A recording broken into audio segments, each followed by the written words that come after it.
So the last time we were at Citizens to be Ignored, we had the HUD lawyer, I believe, Michael Steinem, come in.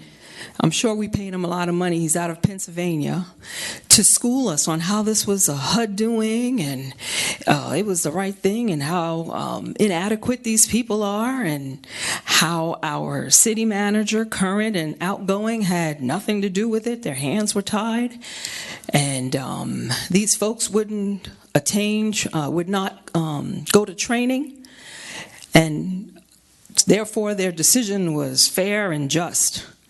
We disagreed. There's several things that have happened since then. One was there was finally a meeting with the residents at Bracy. And at that meeting, there was some interesting happenings.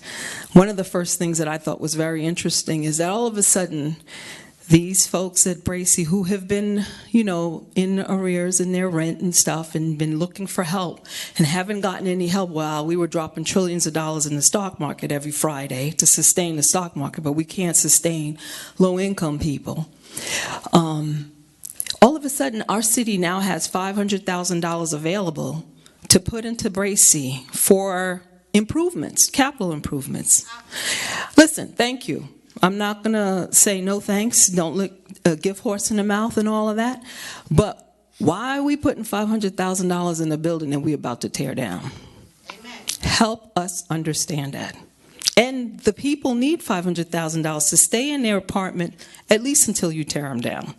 Somehow that money can't go to the people. It can only go to capital improvements, but we're about to tear the building down.